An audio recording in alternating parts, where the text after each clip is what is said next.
Hello, everybody. Welcome to another episode of the Up North Journal live podcast. Say hi, Danny. Hey, how's everybody doing? I literally just got you on the phone. I mean, we've tried, 15, 20 times? And there he goes. He's breaking up again.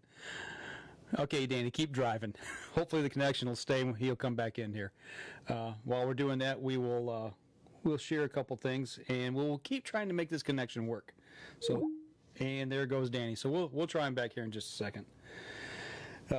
He is in the middle of the woods. He is driving towards town trying to get a better signal. That's just the way this stuff goes when somebody takes off up north. So, and not to mention Facebook decides to try to update at the same time here. So we will hopefully get to share this stuff here in just a minute. Hey, Tim Cius, Dave Hamady, and Charles Byram. Hey, thanks for joining in tonight. You guys might get to ask me questions tonight to have a show, so we will see what happens. Something decided to update right at this very moment, as well as Danny is having phone issues.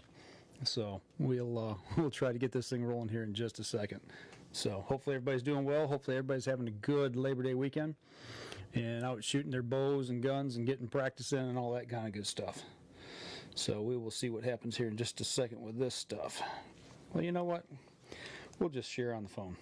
We'll get that done right away, and I'll monitor this way. There is more than one way to skin a cat, as they say. So you guys type questions in. If you got any comments, make sure you go ahead and chime in, because this might be a quick show tonight otherwise. So we'll see what happens. Play it by ear. Hopefully everybody's gotten spend time with friends and family. Relax just a little bit here for the holiday. Maybe you're up north getting ready for season, or at your hunting camp or fish camp or what have you. So let me share a few things here real quick and we will get rocking. Okay, there's one. And so we get another one here real quick. There's two. And we will do one more and we will get going whether we have Danny here or not. But we will try to get him back on the live stream just as soon as we can here. Okay. Hopefully the connection. And I need to turn my volume down. All right. So let's try to connect with Danny one more time here in this segment. We'll see what happens. It's ringing. Let's see what happens. Oh, Danny, where art thou? It doesn't look like he's going to connect. Oh, possibly. How's that? We're streaming, so I just called you live. I know you did. Tim Cius says he's switching between NASCAR and football watching us. So. Well, you know what? That's awesome, because I'm now coming back into the Eastern time zone right now. Okay, well, it does sound a heck of a lot better. So just stop on the side of the road, wherever you're at, put one hand up in the air, bounce on one leg, and hold a piece of tinfoil, and you should be okay. All right. I've already been stopped once already on this short little endeavor. All right, here we go. Stand by in 3, 2, 1. Welcome back to another episode of the Up North Journal, everybody. I'm host Mike Adams, sitting in the cabin tonight all alone. Danny is up north, but I got him on the phone. Are you still there, Danny? I am still here, and I am traveling eastbound. Okay, so you're still moving. Okay, so if he drops out, we know why. But right, I'm heading home, so we're you're coming. Trying to beat the. You're coming home. Yeah, we decided to come home because of the possibilities of the fun times at the Mackinac Bridge tomorrow, because they're closing the bridge for the Mackinac Walk. Oh, okay. So you're on your way to Escanaba. Actually, I got a picture of the bridge up right now with you going northbound, but you're coming back across that sucker, huh? We're trying to reverse the process. We finished up what we needed to do, and we decided let's get out of here. Mm-hmm. Well, they're shutting this down tomorrow morning at 6:30. I heard. Yes, I got to get across that bridge before 6:30 a.m. Okay, all right, and then it'll be shut down until what, noon? Yes, noon. So everybody, if you don't get across by 6:30, you get to wait till noon on either side of the bridge till they open it back up. Oh, okay. So that way you're going to get hosed. Well, you will get hosed, and think about that. What was that, like 5.5 hours of sitting, not moving, traffic? Right. Labor Day weekend. You know, I completely forgot that you would have to come through that. I did not even think about that. So very well, interesting. we were thinking about leaving maybe later in the morning, like 10 o'clock, getting over to the bridge by about 2. But then we're like, well, we don't know how much traffic is back up there's going to be. Right. I bet you everybody's busting butt to get back across and get on the south side of that bridge from the UP. Well, the first group left earlier while we were still out in the woods finishing up what we needed to do. Then we finally were able to get the cabin tidied up and on the road at 5 o'clock. Okay. Well, let me throw a picture up here. I got a picture of you running westbound on US 2 at the sunset. So that's kind of what you're looking almost like right now. Not quite, but close to sunset. Running eastbound, am I right? You know, you're right. It's been cloudy all day, which has been, it was about 70s today. And this weekend's been kind of fabulous. It hasn't been too hot, but the weather's been awesome for what we needed to do to get out, do some plumbing, do some seating, and building that stage that I wanted to build out in the middle of the woods. Okay. Well, I tell you what, I know we just got you on board here, but just due to the circumstances we're underneath tonight, I tell you what, why don't we just step outside? Let's go ahead and get our first break in, and we come back. We'll talk a little bit about what you did up there while you were there, okay? All righty. All right, we'll step outside. We'll be right back after this. Okay, guys and gals, those of you online, hang tight. I'm going to save this off, and we're going to get on with the next segment because technology is messing with us tonight. Absolutely. My brother's watching the show. Oh, is he? Good. Good. Yeah, he's sitting right next to me watching the show. Oh, he's sitting next to you. Okay. Yeah. Okay, well, that explains something, actually, that I'm going to ask you here in the next segment. So. All right, cool. Okay. Here we go. Stand by in 3, 2, 1. Welcome back. Second segment of the show. We are live streaming tonight with Dan DeFawn running eastbound on US 2 in Michigan's Upper Peninsula. So what's the traffic like up there, Danny? Right now, not much, and we like it that way. We're leaving kind of late on a Sunday night, so hopefully we're beating the traffic to get below the bridge before everybody else decides they want to come back for the holiday weekend. Okay, all right. Well, you know, I'm going to run through some pictures here. You've been up north. You're kind of getting ready for deer season. The first picture you sent me is the UTV and somebody standing next to it doing a little work getting ready. I actually, when I first saw this picture, I said, man, that looks like Terry.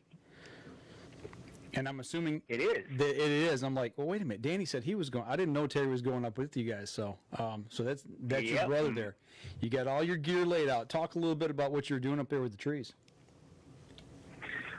What we were doing there with the trees is I had bought some apple trees, and from last year I had those fields I planted, so I wanted to add something to the property. So I didn't want to start. I got a good deal on these apple trees, and I said, hey, give it a whirl. So I had 8 apple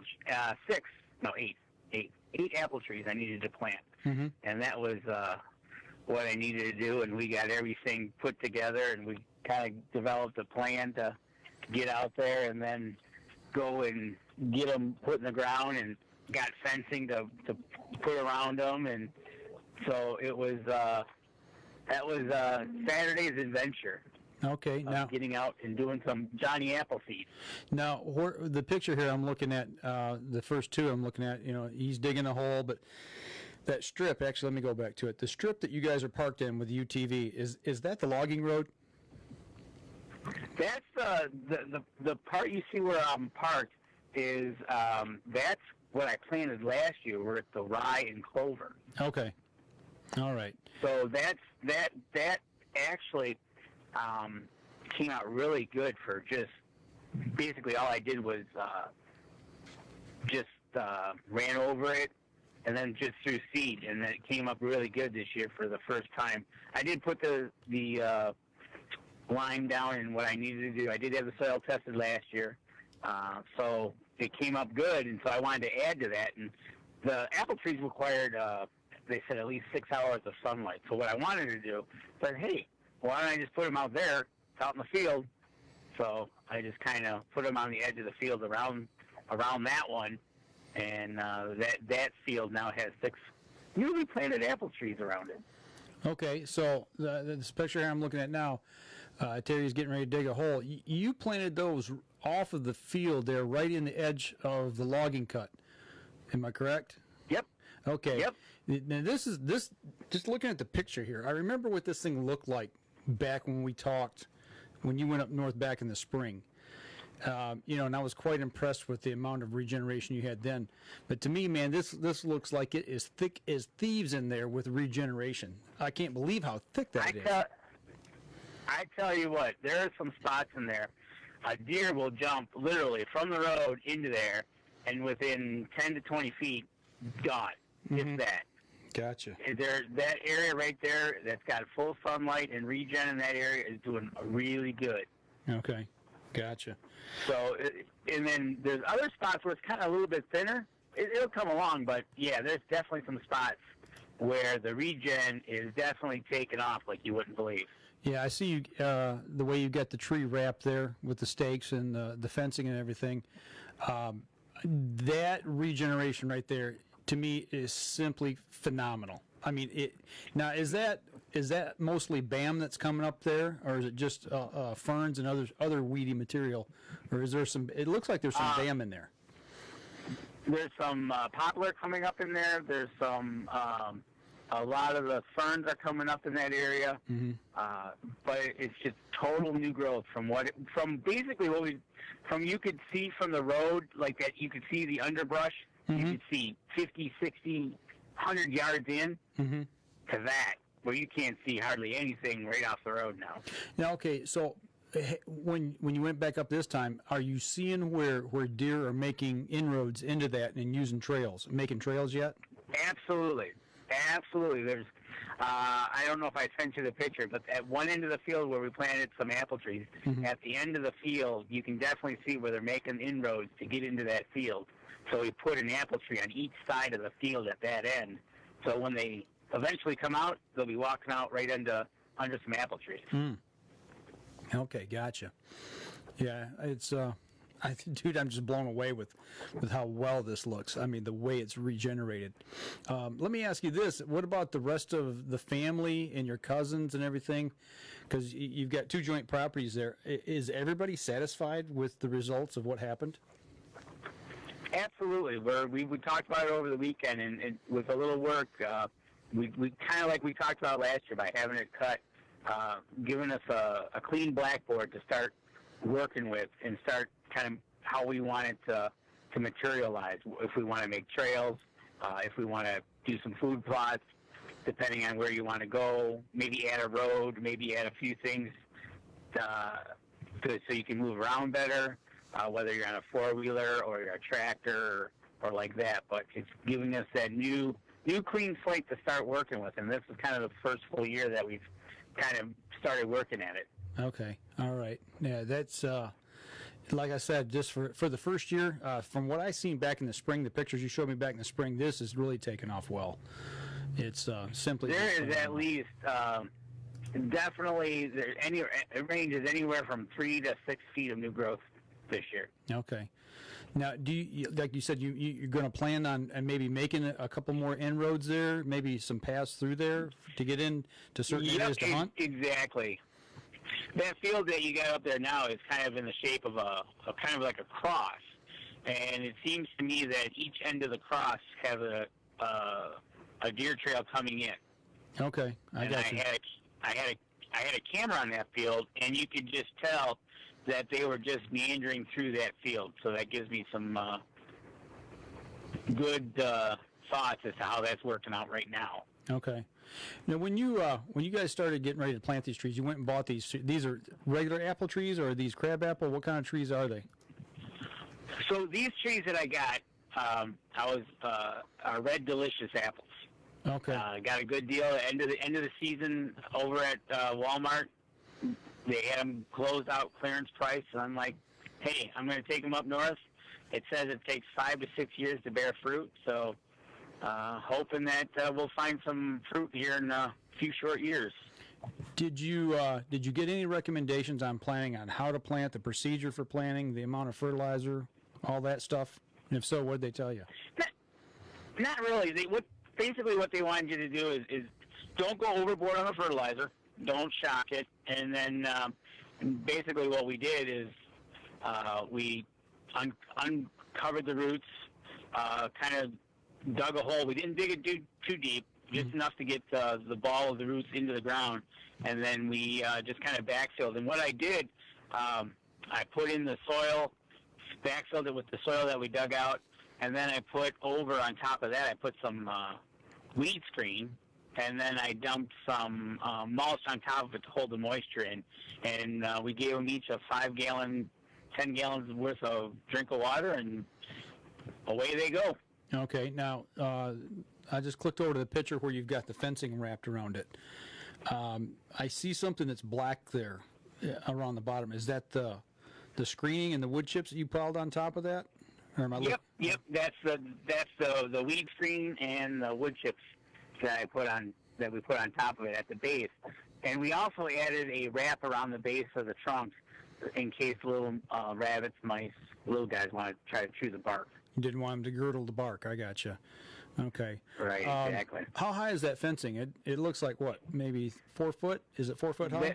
Those are that's 4 foot fencing. Basically, that's snow fencing from Home Depot. Okay. Now, how wide apart are your stakes? So what we did is basically we went about 3 feet out from the tree, and went in a circle about 3 feet out around the tree. Okay. All right. So each stake's about 3 feet out from the tree, and we made a circle around it with the snow fencing. Okay. All right. Well, it looks like hopefully next spring you guys have some trees to go back to, and hopefully they make it through the winter. Hopefully they make it through. The deer can't get in there and nibble on them, or the well, that's what we're hoping.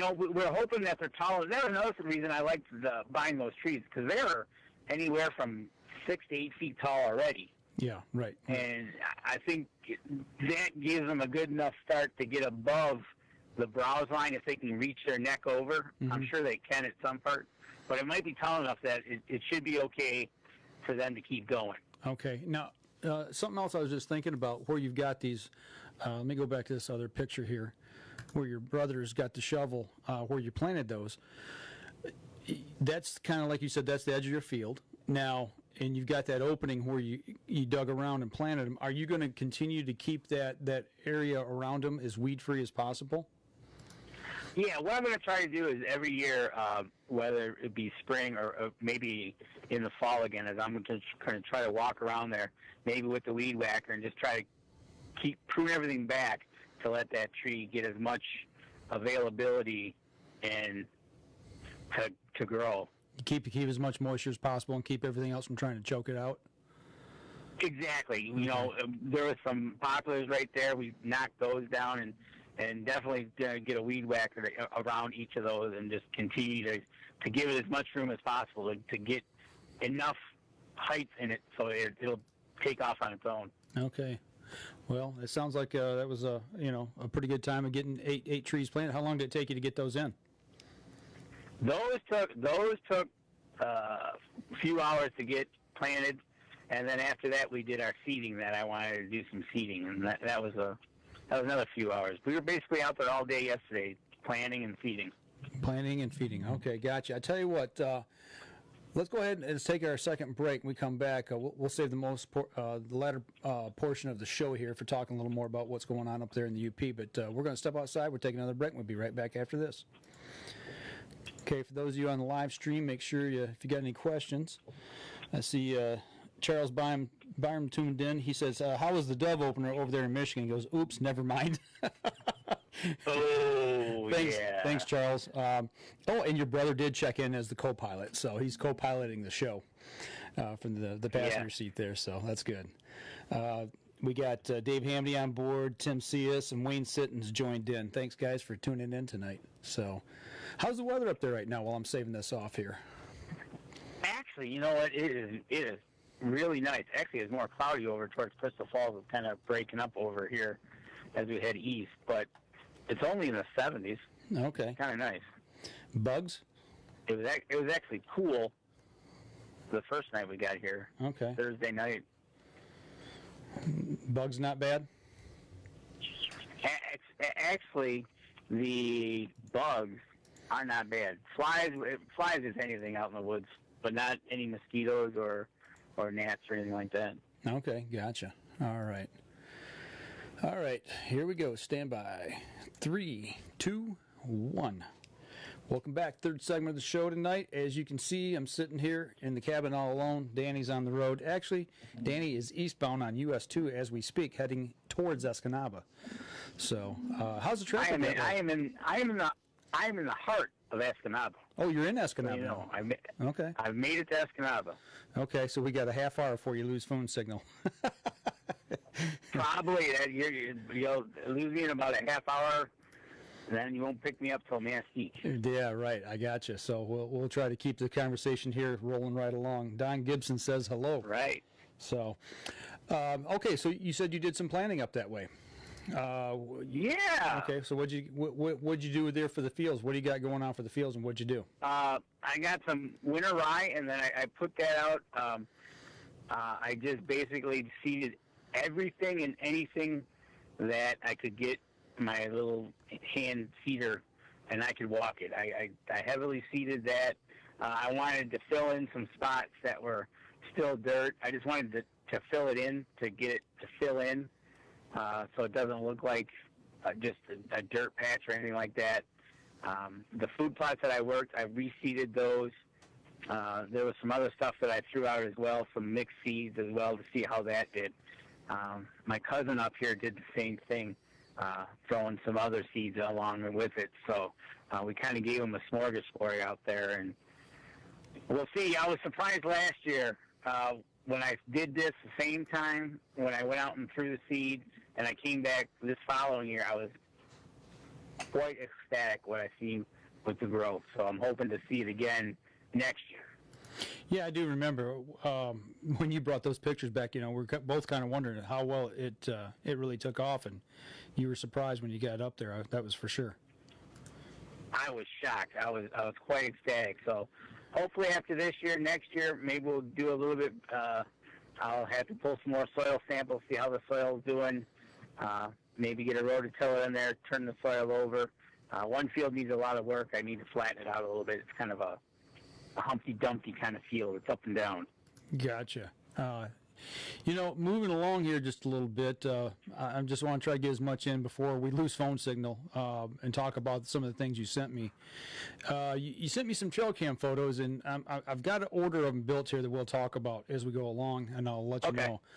You sent me a picture of this nice, healthy doe standing in front of your salt lick and corn pile. And for those of you who may not know, Danny is in the UP where it is legal to put feed out. Absolutely. It is legal. Yep. So looks like you got a nice healthy doe there. So what we got there is a good sign. That doe, and actually I got 4 cameras out. I pulled cards on 3 of them, and easily about 10,000 pictures later, I see some healthy does. Okay. I see them having fawns. I'm seeing them having twins. It's really good sign. Okay. Now, can you tell? Are most of your does, are they older? Are they younger? Can you make any judgment call on that? Yeah. There's the matter of fact. This is as we were leaving today. An older doe came in with twins, and she came walking right in, like she knew what was going on there. So I think she's been around a while. There's some younger ones in the area, but it's a good age mixture that I'm seeing between the older does that I can tell and the younger ones that are either by themselves or having singles. Okay. Okay. Let me ask you this: the ones that you saw on camera, or maybe you've seen personally, that have twins that appear older. Can you tell? Are you able to tell if those fawns are doe or bucks, and are you able to tell if the ones that had single fawns, if they're doe or bucks? No, I really haven't looked at it that closely yet. The fawns that I saw today, I really couldn't tell. Okay. But I can always go back to the photographs and kind of study them a little bit better. But right now, no, I haven't been able to tell. Okay. All right. Well, let's go to the next picture here. That you've got it's a nighttime photo with a buck coming in. Looks like 1, 2, 3, 4, probably a 7-pointer, or maybe he's sprouting a second brow tine. It's hard to tell there. Right, exactly. Now he's probably going to be the 7-pointer. One thing we did notice on our trail cameras, we got some really good growth on.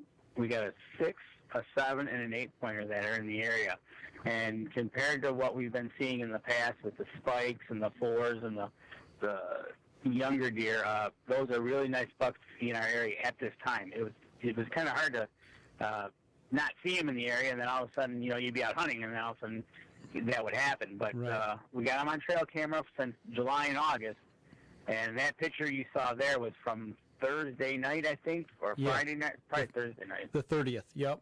Yeah, August 30th. Yeah.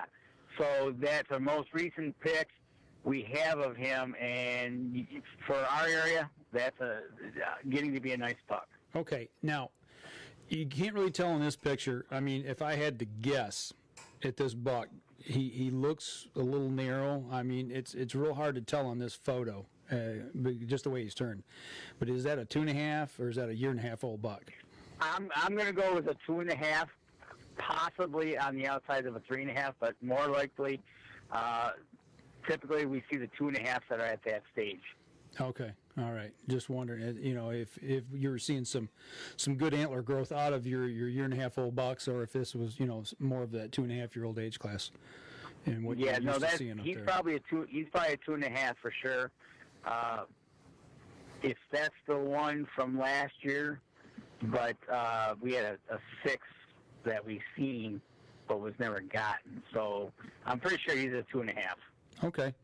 All right. Fair enough. All right. Now the next one that we're going to, this is, when I first saw this one, I was like, okay, what in the world? And I'm assuming this is our famous sandhill cranes that like to fly through in ribeye in the sky. It is. They've been around, and I've got several photos of them in a couple different fields. Mm-hmm. That we have a resident couple, I guess, that stays in the area. They were flying around the last couple of days, but yeah, they comes walking in and pose for the camera. I've never paid that close of attention to them. I see them, it's like, yeah, there they are. Nothing I can do. I can't hunt them. But I didn't really realize they had that red patch around their head on the eye. I just never noticed that. They are actually a pretty cool looking bird, but I'd still like to try one. Yeah, I would too. I bet they're tasty. They call them ribeye in the Absolutely. sky. So, and right. So yeah, they've been out and about and probably getting ready to head south. Gotcha. Well, now the next photo, we're going to stay in the bird category here. Nice hen here with some poults. 1, 2, 3, 4, 5, 6, 7, 8 poults. Now that I'm excited about because between the bears, the coyotes, and the wolves, to have her have that many number of poults, I think is good, and for also kind of along with that to see the number of fawns we're seeing, they're getting past the predation point. Right. So, yeah, I was like, I said, I know why you sent me this, because you don't have a lot of turkey up in that area. We do not. In our local area there, we do not. Now, other parts of the county, yeah, there's definitely more birds. Mm-hmm. But for us to have that's really cool. And then for what you see there's got to be some toms in the area. There's no doubt about it. Yeah, exactly. Yeah, they just don't lay eggs and they hatch without having a few toms around. Right, exactly. So that's kind of encouraging that what I was afraid of in when we had that late blast of winter, that everything was going to get kind of messed up, but I kind of see it differently. Right. Yeah, Tim Sia says, yeah, they look great. So it's, Tim, he's the one that loves to hunt those birds, from Lim Walker Game Call. So if he's liking it, we know it's good. Absolutely. And driving in here, we've just seen a lot of turkeys. And actually, we just seen one that had little ones that couldn't have been if they were a month old, I'd be surprised. They were little fur balls. Okay, so had a late clutch. Yeah. Okay. So that's kind of all right. Well, shocking, really. Well, okay, I kind of jumped over here a little quick to this bear picture, but you got a little bear coming into the Salt Lake here. You know, it's a nighttime photo, just a single bear, just a little guy. Yeah, he's kind of hugging that salt block, isn't he? Yeah, it's like he wanted to take it with him, I think. Well, he tried. He dragged it off about 2 feet from there in the next picture, and he was coming in, so he was kind of messing with the salt block, kind of laid around. Well, and then we got one here at night with a mama and 2 cubs. I mean, these are cubs. Well, the first picture we can see. Okay, let me flip over to the next picture. There's 3 cubs in the second picture. That's the same one, then I take it. Yep, the same that's size. her. That's about 75 yards as the crow flies from the cabin. Okay, so she's got 3 cubs where the one's standing up on its hind legs. That's kind of cool. You can see him. Yeah, that was a great picture. So you've definitely got some bear in the area, and I tell you what, and I got one here. We've talked about this a lot. The very last one I'm going to show. You have talked about the wolf in the area, wolves, and is this the first wolf you actually got on trail cam? Yes, that is, and I got others, but they're coyotes on. Actually, between the wolves and the coyotes, we got a lot of photos of the coyotes, and they're coming through. And the one picture I didn't send you was I actually have 2 of them in the same frame. Oh, no kidding. Yeah, which is usually you just catch a single, right. But I actually have a double, which is kind of cool. But so it's telling me we definitely have them in the area. But from the other pictures I'm seeing, it looks like they're not getting. I'm glad they're not getting the little ones. Okay. Well, I guess that's good that there's no little ones around, you know. But it sure makes you. The thing is, when you get heavy predation like that, and we're not able to hunt them up there like we probably should, but they're not getting to the little ones, and neither are the bears, so that's kind of good too. So by seeing the fawns and the young turkeys, I'm kind of excited. Yeah, talking about turkeys, Jason Radecki just chimed in and says that the turkeys around him there in Luzerne are all small. 95% of them are late hatchers. He said he wouldn't say that he's never seen this many late chicks in all his life. You know, and I got to imagine, too, well, see, he's up there close to where I hunt, and up in that area where I'm at, there was a lot of summer rain. There was a lot of rain that came through, big, heavy downpours, you know, in about the time late May, June, July, you know, back then they were just getting cranked up good, getting into the breeding season. So I got to imagine probably some of those early clutches, you know, may have gotten destroyed just due to the weather. You know, we've talked about that on the show before, how the weather affects the hatch. So. Right, exactly, and that's and that might have happened up here as well because they had that torrential downpours and flooding up here. Right, might have had the same thing. Yeah, right. So, but yeah, getting back to this wolf picture here, I'll throw that back up. That to me is pretty. I mean, it's cool to see because I don't see them. You know, I mean, I know we've got a few around our area. We've heard and seen tracks, but I've never laid eyes on one. But to see one, you know, out in the wild like that. It's cool, but also but also concerning, you know. So, right. Well, there's nothing like going out when you're out in the woods and knowing that something could be hunting you. Right. Exactly. You know. Let me see if I'm going to walk this picture up just a little bit, and then I'm going to cut back to it here, fade to it. I moved it just for the framing purposes, but this was at 5:05 in the afternoon. 5:05. So 5 o'clock in the afternoon. Yep. You know. Third week of August, this thing is cruising around. And he's about, like I said, 75 yards from the cabin. Yeah, maybe. Yeah, that's crazy. So, right, exactly. Get your dander up just a little bit when you're walking to your deer stand for sure. A little bit. So, hey, I tell you what, we're bumping up here on the last break. Let's go ahead and get the last break out of the way. We come back, we'll carry the majority of the rest of the show here to the end, and hopefully we can stay in phone contact with you. Sound good? All right. Okay, well, All right. Step outside. We'll be right back after this. Okay, if you guys got any questions for Danny, let us know. Put them on. I'll throw them at him as we're cruising along here on this 479th episode of the Up North Journal. Ooh, 480 is right down the week. Yeah, a week away. Just a week away. Speaking of next weekend is Woods and Water, I do believe, if I'm not mistaken. Yeah, yes, Woods and Water next weekend out of Imlay City. Mm-hmm. Probably one of the best fall shows that Michigan has to offer to get y'all geeked up and ready to go for hunting season. Yeah, all right. Okay, here we go.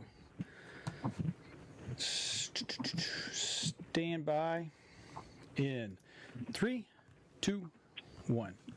Welcome back. Last segment of the show. We're talking with Dan DeFawn, running down the road, eastbound and down, loaded up and trucking, trying to get across the Mackinac Bridge before they shut it down.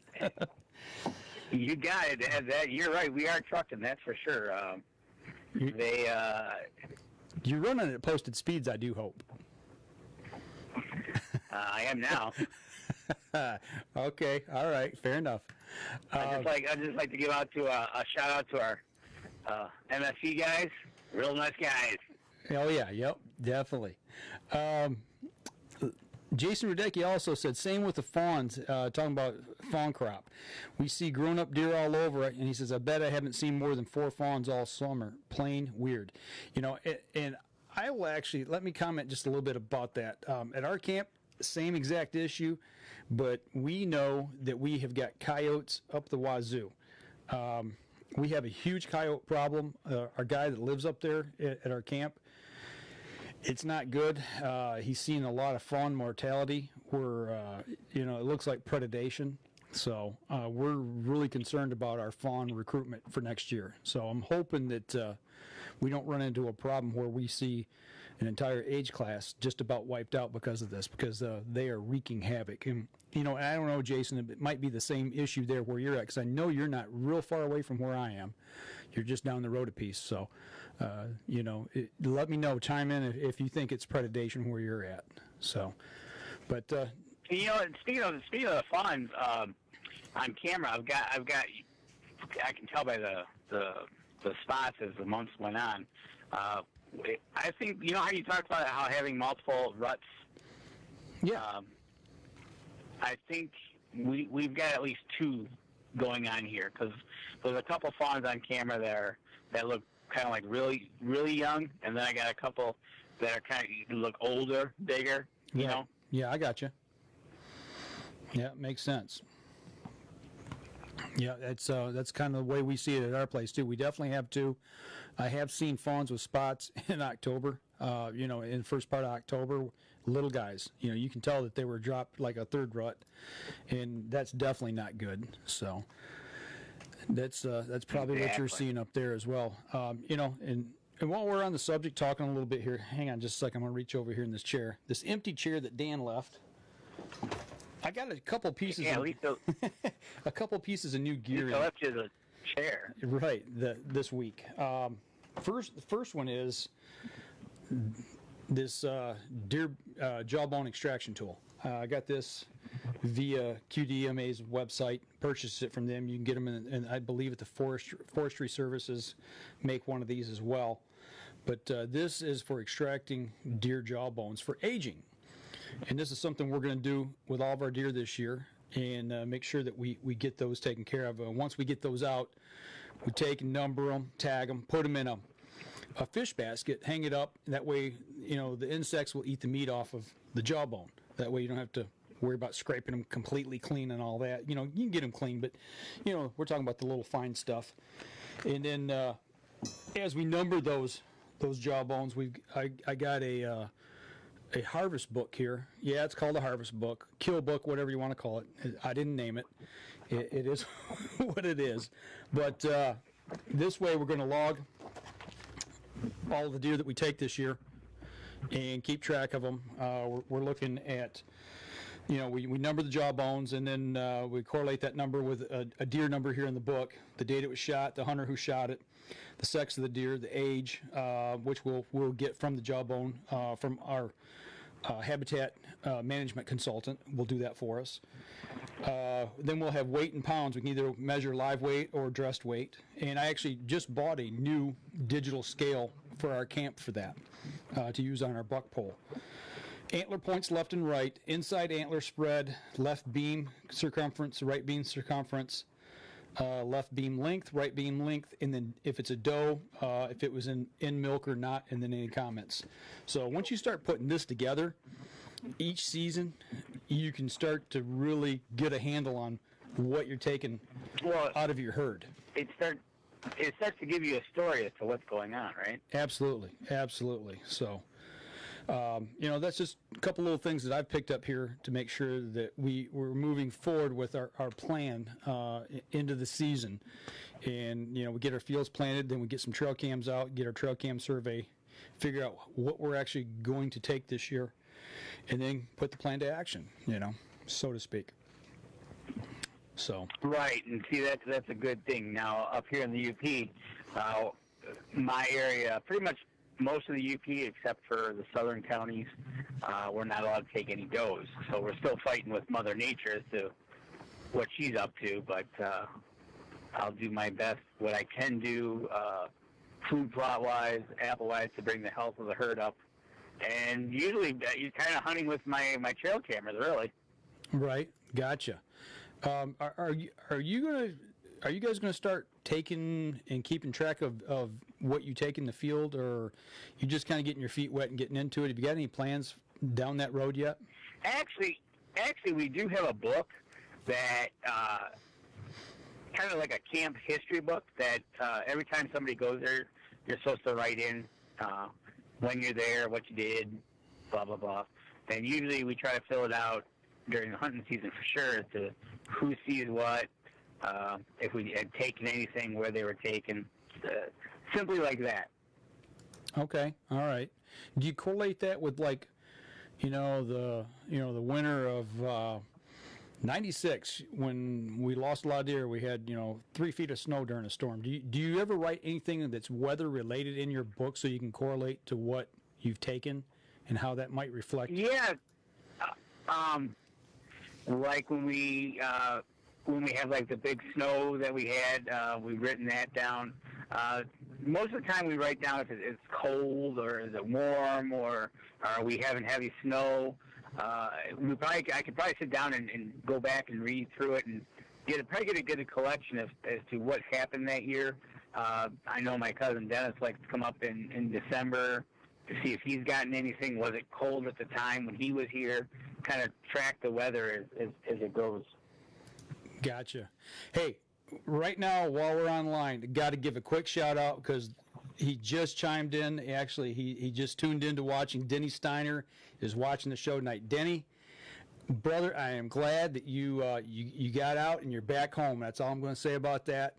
But brother, we are glad that you were watching tonight. That is great news. No doubt about it. I was excited to get that picture of him, and definitely, being out of the hospital, keep rocking it, Denny. That's right, man. It's chin up and keep on rocking. It's we got to make plans to get you on the show here real soon, and we got to do something about that. If we don't talk between now and ATA, hopefully you'll be at ATA and we'll be able to sit down there and do something special, for sure. So, Danny, where are you at right now? Are you getting close to Manistique? I am. Let's see. I am coming up to a great big town called Ensign.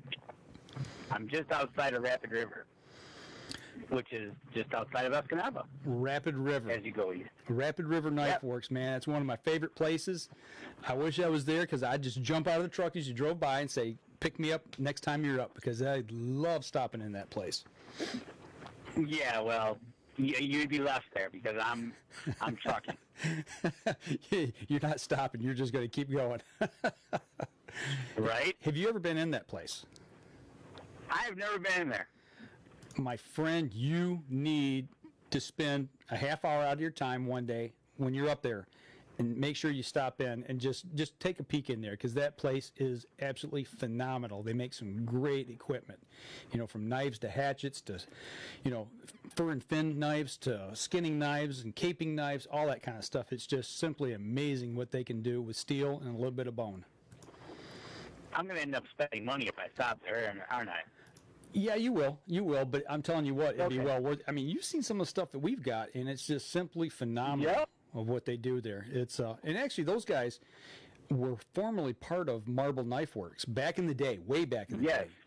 day. And they once that kind of went by the wayside, they started their own shop, and they're continuing making great knives to this day. Exactly. So. Well, we've got maybe another 10 minutes or so here. Danny, what else did you do this weekend while you're up there? Well, just so I let you know, if you lose me, you lose me. But actually what we did is we were plumbers for a day.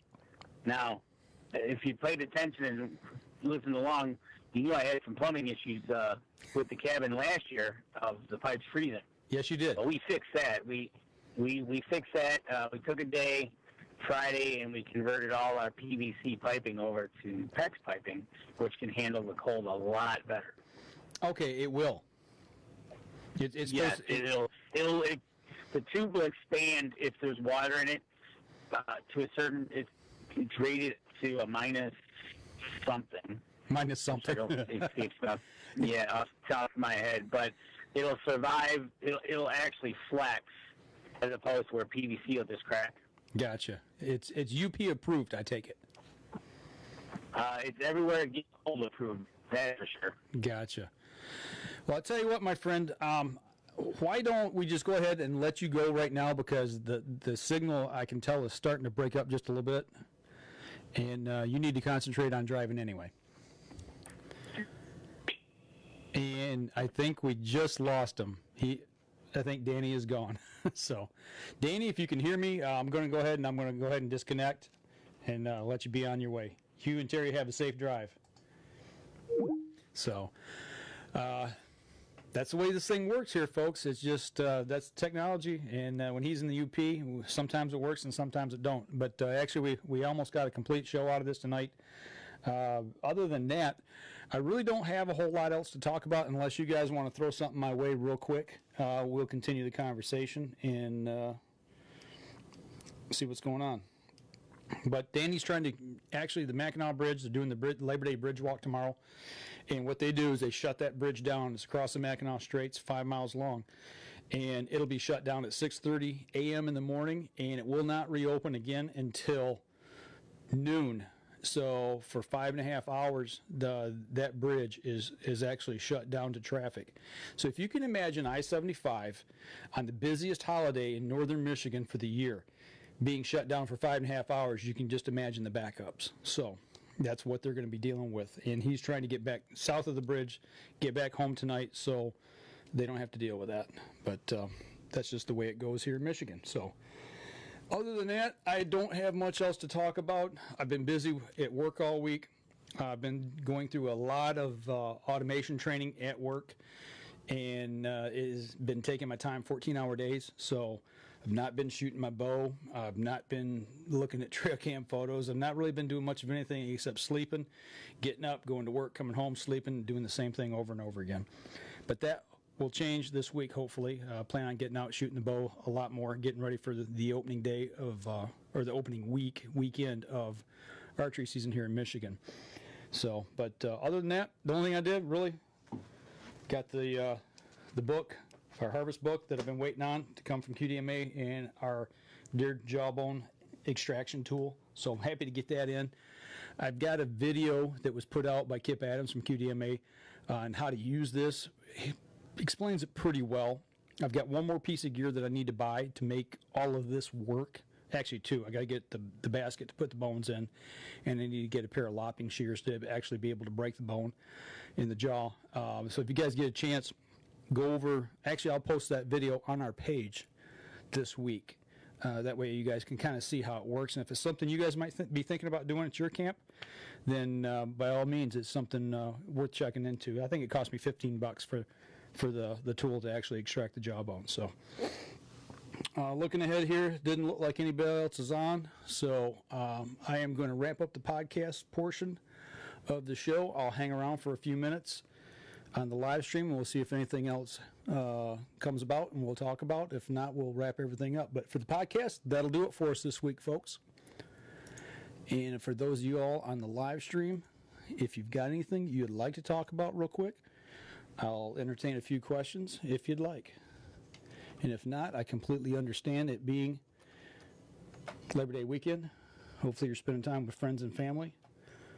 I've had my son home from college, which was real nice. We got to work on his car today a little bit, and that was pretty special, being able to spend the day working on a project car with him and just having time to hang out with my kid. It really made my weekend. So, well, I don't see anything else here on the live streams, guys and gals. I appreciate everybody tuning in, taking about an hour, almost a full hour tonight out of your Sunday evening to watch us. Next week, we will have Woods and Water weekend over in Emily City here in Michigan. If you get a chance, come on over. And I'm not sure if we'll be there Saturday and Sunday. I'm going to try to be there Sunday for sure. If everything works, I'll be over there hanging out with spot shooters in their booth. I do believe the Flint River chapter of the NWTF, they usually have a booth there. I haven't heard anything, but I'm assuming they've got a booth. And Danny always likes to stop over and check out the puppy tent. He'll tell you firsthand that he loves to go over to the puppy tent because last year he took a new member of the family home. So we'll see what happens again this coming week. But that'll do it for us here at the Up North Journal on the live stream tonight. If you guys got any questions or anything, feel free to throw them our way. You can email them to us. You can post them on our Facebook page. If y'all are getting out doing any early goose season hunting, send some pictures over. We'd be glad to look at them and talk about them with you guys. I know that started 2 days ago. I do believe, today is the 2nd, I do believe. And I have seen a few pictures of guys getting out and having some success in the goose fields. And we will be starting small game season here on the 15th of September. So hunting season is upon us. So get out there, shoot straight, be safe. Until next week on the Up North Journal, you all take care.